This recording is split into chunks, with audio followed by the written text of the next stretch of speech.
Xin chào quý vị và các bạn. Tôi là luật sư Lê Dung, giám đốc công ty luật Xích Lo. Các bạn thân mến, chúng ta vừa bước qua năm 2020 và cũng trong năm nay, pháp luật Việt Nam có rất nhiều chính sách ưu đãi đầu tư trong các ngành kinh tế tại Việt Nam đối với nhà đầu tư nước ngoài. Theo đó, khi tiến hành đầu tư thành lập công ty ở Việt Nam, nhà đầu tư nước ngoài cần tìm hiểu, nắm bắt các quy định của pháp luật hiện hành để đảm bảo các điều kiện tối ưu nhất khi đầu tư kinh doanh tại Việt Nam.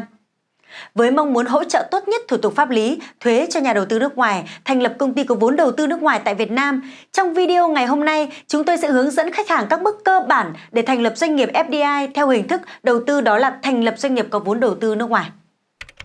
Thứ nhất, các bạn cần lưu ý đối tượng phải thực hiện thủ tục cấp giấy chứng nhận đầu tư khi thành lập công ty có vốn nước ngoài, bao gồm công ty có từ 1% đến 100% vốn do nhà đầu tư nước ngoài góp ngay khi thành lập.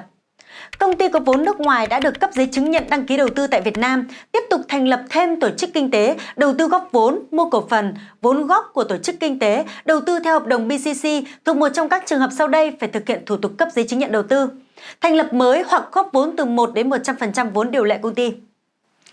Các trường hợp nhà đầu tư nước ngoài góp vốn, mua cổ phần vào công ty Việt Nam đã có giấy chứng nhận đăng ký kinh doanh, kể cả trường hợp mua tới 100% vốn góp của công ty. Cũng không phải thực hiện thủ tục cấp giấy chứng nhận đăng ký đầu tư trừ trường hợp công ty kinh doanh trong lĩnh vực giáo dục đào tạo. Nếu nhà đầu tư nước ngoài mua từ 1% vốn góp cũng cần thực hiện thủ tục cấp giấy chứng nhận đăng ký đầu tư. Thứ hai, thủ tục cấp giấy chứng nhận đăng ký đầu tư.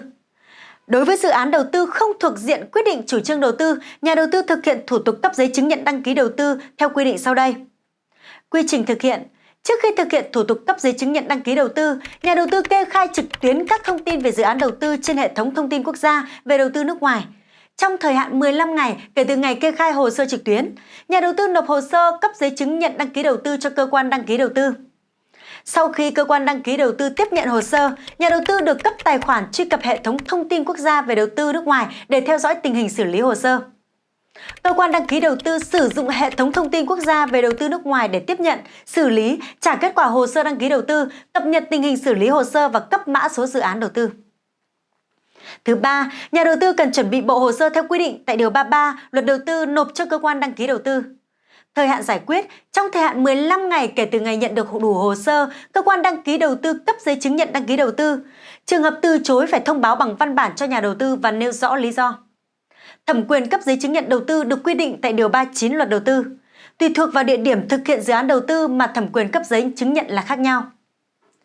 Thứ 4, sau khi nhà đầu tư đã cấp giấy chứng nhận đăng ký đầu tư, nhà đầu tư thực hiện thủ tục cấp giấy chứng nhận đăng ký doanh nghiệp.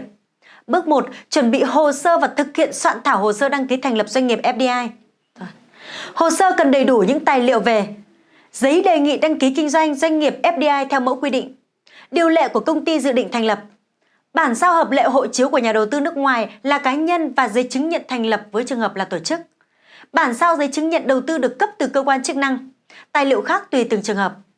Bước 2, nộp hồ sơ lên phòng đăng ký kinh doanh nơi doanh nghiệp FDI đặt trụ sở. Bước 3, nhận kết quả từ cơ quan chức năng sau khi nhận hồ sơ. Với những thông tin mà công ty luật Xích Lo vừa cung cấp, chúng tôi hy vọng rằng khách hàng có cái nhìn tổng quan về thủ tục thành lập doanh nghiệp có vốn đầu tư nước ngoài. Nếu quý vị có bất cứ thắc mắc hay câu hỏi gì, quý vị có thể tham gia vào nhóm của chúng tôi theo đường link phía bên dưới.